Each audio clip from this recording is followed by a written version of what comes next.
마태복음 8장 1절로 13절까지 말씀 함께 교독하시고 마지막 절 함께 읽겠습니다. 예수께서 산에서 내려오시니 수많은 무리가 따르니라.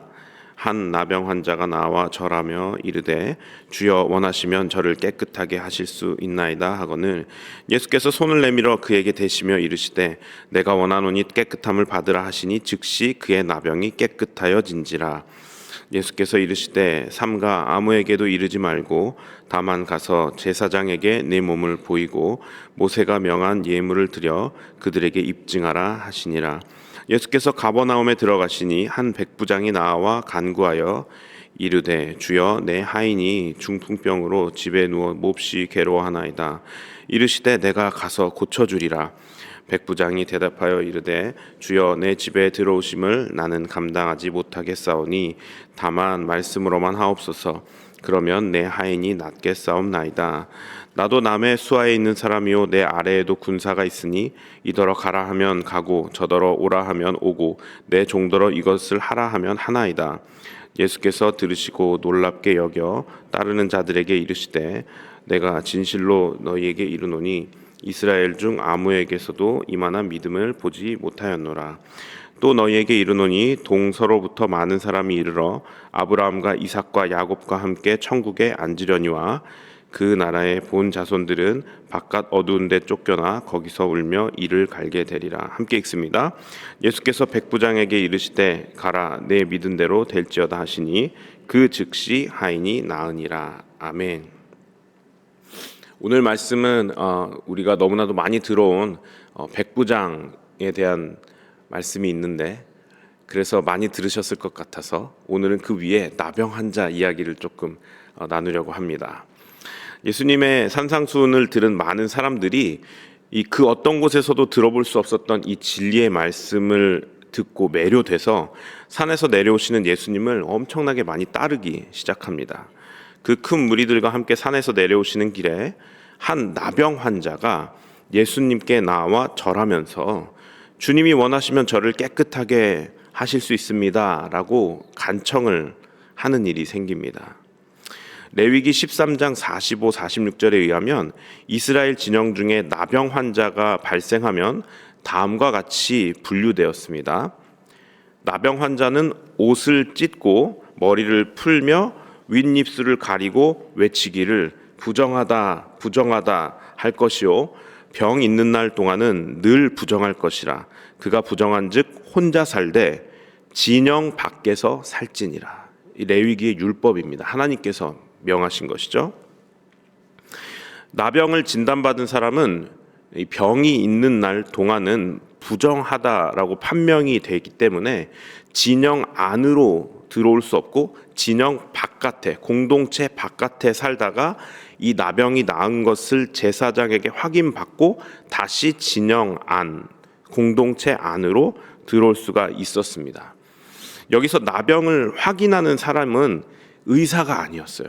이게 병인데 의사가 확인하지 않고 제사장이 확인을 하였습니다. 그것은 이 나병이 단순한 질병의 의미 이상의 종교적이고 또한 예배적이고 또 공동체적인 문제로 다루어졌다는 것을 의미하는데요. 즉, 병 자체보다는 나병으로 인한 그 부정한 상태가 더 문제였던 것입니다. 그 부정한 상태는 개인뿐만 아니라 공동체에게도 영향을 미칠 수 있기 때문이었죠. 이 구약 성경에서 나병은 하나님의 심판 혹은 저주로 여겨졌는데요. 대표적인 두 가지 예가 있습니다. 제가 말씀드리겠습니다. 첫 번째는 모세의 누이였던 미리암이 모세가 구스 여인을 아내로 맞은 일을 빌미로 해서 이렇게 말해요. 여호와께서 모세에게만 말씀하셨느냐라고 아론과 함께 모세의 권위에 도전하는 일이 생깁니다. 근데 하나님은 이 말을 단순한 불평이 아니라 하나님이 세우신 질서에 대한 반역으로 보셨어요. 그래서 그들을 회막 앞으로 미리암을 회막 앞으로 부르신 후에 구름이 떠나자 미리암의 몸에 나병이 나타나게 되었습니다. 하나님께서 미리암을 나병으로 심판하신 것이죠. 두 번째, 우시야 왕 우시야 왕 잘 아시죠? 하나님께 순종하면서 크게 성공한 왕이었습니다. 문제는 그가 강성해진 후에 왕의 자리에서 만족하지 않고 제사장만 할 수 있는 분향을 직접 하려고 성전에 들어가는 일이 생기죠. 이에 제사장들이 막 뜯어 말립니다. 그러시면 안 됩니다. 율법에 어긋나는 행동입니다. 그럴 때 오히려 화를 내고 뿌리치고 들어가려는 순간에 여호와의 성전 안에서 그의 이마에 나병이 나타나는 사건이 일어납니다. 어떻게 됐을까요? 그는 그 즉시 쫓겨났습니다. 나병이 발생하는 것은 공동체에서 격리되어야 되는 부분이기 때문에 평생, 그 이후로 평생입니다. 죽을 때까지 격리된 채 살다가 그렇게 생을 마감했어요. 너무 안타까운 일이죠. 이처럼 나병은 하나님의 심판으로 부정하게 된 의미를 가지고 있습니다. 나병 환자는 나병에서 회복할 때까지 공동체에서 분리되었고, 레위기 기준에서 보면 부정하게 된 나병 환자를 접촉하는, 만지거나 혹은 스치기만 해도 그 사람 또한 부정해진다라고 기록이 되어 있습니다. 그래서 길을 지나다닐 때 윗입술을 가리고 내가 부정한 사람이니까 나한테 오지 마십시오 그러면서 부정하다 하고 다녔던 것입니다. 그런데 오늘 본문에서 예수님은 이 나병 환자에게 손을 대시면서 말씀하시는 일이 일어납니다. 이것은 예수님의 입장에서 보면 함께 부정한 자가 되겠다라는 의미와 똑같은 것입니다. 여러분, 부정은 죄와는 좀 달라요. 레위기에서 죄와 부정을 구분하는데요. 죄는 죄를 짓게 되면 그 피를 흘리는 제사로 그 죄를 씻어야 하는데, 부정은 죄와는 달라서 피를 흘리는 제사까지는 안 가도 되지만 의식을 행해야 했습니다. 뭐 예를 들어 이 나병 환자와 접촉을 하게 되면, 부정 환자라고 하면 저녁까지 부정하기 때문에 저녁까지 이렇게 기다렸다가, 사람들하고 접촉하지 않고요, 기다렸다가 옷을 빨고 몸을 씻어야만 그 부정이 깨끗게 정결케 되는 의식을 행해야 했습니다.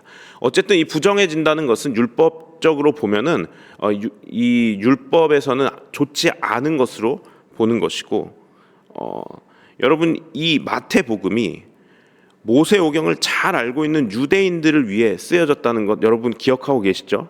이것은 이방인들을 위해 쓰여진 것이 아니라 아주 율법을 잘 알고 있는 유대인들을 위해서 쓰여진 책이라는 것을 상기하면, 여러분, 지금 예수님이 나병 환자의 몸을 대시는 이 행동은 자신을 부정하게 함으로 율법의 정신과는 반대 행동을 고의적으로 취하는 굉장히 충격적인, 유대인으로서는 결코 해서는 안 되는 행동을 하는 것으로 받아들여졌을 것입니다. 그러니까 이것을 읽고 있던 유대인들은 이거 어떻게 저럴 수 있지? 라고 했을 거예요. 충격적인 행동입니다. 설마 진짜 손을 댄다고? 라고요. 그런데 그들이 그래서 생각했던 결과는 아마도 두 번 생각할 것도 없이 나병 환자를 만지면 저 예수라는 사람도 부정해져서 함께 진영 밖으로 잠시 쫓겨나 있겠구나, 그리고 나중에 의식을 취하고 들어오겠구나라고 아마 생각했을 것입니다. 그런데 그 유대인들의 생각과는 정반대의 일이 일어나고 만 것이에요. 오늘 부정함이 예수님께 옮겨가서 예수가 부정해진 것이 아니라 예수님의 정결함이 그 부정한 나병 환자에게 옮겨감으로 인해서 어떻게 되었죠? 나병 환자가 정결하게 됩니다. 의식을 통해서 정결하게 되고, 또한 그 시간을 기다렸다가 그 시간을 기다렸다가 그것을 판단받은 것이 아니라 그 즉시 예수님을 통해, 그 예수님의 만지심을 통해 나병이 낫게 되었다는 것이죠. 이 글을 읽고 있는 유대인들에게는 이것이 정말 사실이라면 예수님은 부정을 정결하게 하실 수 있는, 중요합니다, 율법을 초월한 존재가 되는 것이에요. 율법에 이렇게 제정이 되어 있는데 저 사람이 손을 대니까 율법에 제정된 대로가 아닌 그 즉시 정결하게 된다고? 그럼 저분은 누구인가? 근데 사실 마태는 이 부분에 있어서도 이분이 바로 하나님이시다라는 것을 말하고 있는 것이죠. 왜냐? 율법을 초월하신 존재라는 것을 돌려서 또한 말하고 있는 것입니다. 그런데 앞전에 이 나병은 이 병 자체보다는 이 부정한 상태가 더 문제라고 제가 아까 말씀을 드렸어요. 부정한 상태가 문제인 것입니다. 예수님은 결국은 이 나병 환자를 고치셨다, 병을 치유했다, 물론 사실이지만 그것보다는 이 부정한 자의 상태를 회복시키셔서 정결케 하시고 다시 진영 안, 공동체 안으로 회복시키셨다는 것이 훨씬 더 큰 의미를 가지게 됩니다. 이것이 바로 나병 환자 치유 사건의 본질이에요. 그저 병을 치유해 주신 것이 아니라 이 부정한 상태를 회복시키심으로 그 공동체 안으로 소속해 하신, 회복하신 것입니다. 말씀을 정리해 볼까요? 예수님께서 나병 환자를 고치신 행동은 그저 병을 치유하신 의미를 넘어 공동체 바깥으로 분리된 존재를 다시 공동체 안으로 회복시킨 의미. 여러분, 이것은 마치 죄로 인해서 하나님과 분리되어 있던 우리들을 다시 하나님의 임재 안으로 회복시키신 것과 비슷하지 않습니까?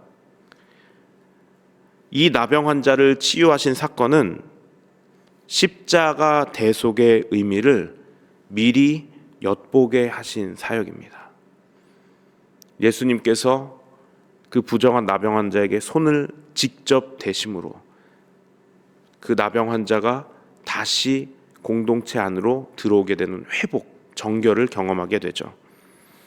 오늘 설교에서 다루진 않았지만 백부장의 하인이 중풍에 걸려 있을 때 예수님은 굳이 그 하인에게 손을 대지 않고도 말씀만으로 치유하셨죠. 아까 우리가 읽었습니다. 예수님은 그렇게 이 나병 환자도 그냥 말씀만으로 내가 낫길 원한다라고 치유하셨어도 돼요. 그렇게 하실 수 있는 분이셨어요. 그런데 그럼에도 불구하고 굳이 손을 대시며 치유하셨죠. 이것이 큰 의미가 있는 것입니다. 이것은 예수님께서 메시아로서 어떠한 방식으로 인류를 구원하실 것에 대한 방향을 보여주는 거예요. 인간과의 거리를 유지하시면서 말씀만으로 치유하지 않으시고 친히 그 인간의 부정을 만지신 것은 친히 그분께서 우리의 그 더럽고 추한 죄와 부정을 직접 감당하시겠다라는 의지와 예표인 것입니다. 여기에서 예수님은 앞으로 그분께서 십자가에서 어떻게 죽으실 것이고 그것이 어떠한 의미가 있는지를 보여주신 것이에요. 예수님은요, 부정하고 죄 가운데 있는 우리에게 손대시는 것을 꺼려하는 분이 아니십니다. 오히려 그분의 정결함과 거룩하심으로 우리의 부정과 죄를 깨끗게 하기 원하시는 분이시죠. 우리 주님은 그렇게 십자가에서 우리의 모든 죄를 직접 감당하시고 우리의 죄를 깨끗게 하셔서 어떻게 해주셨죠? 정결케 하시고 하나님의 그 임재 안으로 들어올 수 있도록, 공동체 안으로 들어올 수 있도록 회복시켜 주셨습니다. 물론 이 일은 믿는 자들에게만 일어나는 일이죠. 우리는 이미 구원받은 삶을 살고 있지만 여러분, 여전히 우리에게는 그분의 거룩한 손길이 필요합니다. 우리가 세상을 살아가다 보면 우리 삶에, 우리 마음속에 이렇게 살면 안 되는데 라는 것을 알고 있음에도 불구하고 죄가 막 올라오고 나도 모르게 입술의 열매로 죄를 짓고 또 행동으로 죄를 짓는 일들이 많이 있죠. 그때마다 우리가 하나님 앞에 회개하죠. 그때 그 예수님의 그 만지심, 우리를 다시 회복하심, 정결케 하심이 아직도 우리에게는 필요하다는 것입니다. 여러분, 오늘 하루 시작하시기 전에 이 나병 환자에게 손을 대시던 그 예수님의 손이 우리의 마음을 만져주심으로 우리의 삶이 정결케 되기를 소망합니다. 부정했던 나병 환자를 정결하게 하시고 다시 회복시키신 예수님의 그 손길이 오늘도 우리에게 닿아서 우리의 부정함, 우리의 죄악들을 회복시키시고 우리가 다시 일어나서 하나님을 예배하고 그 하나님 임재 안에서 회복되어짐으로 하나님의 자녀로서 오늘 이 하루를 감당하며 살아가는 우리 뉴저지 초대교회 모든 성도님들 되시기를 주님의 이름으로 축원합니다.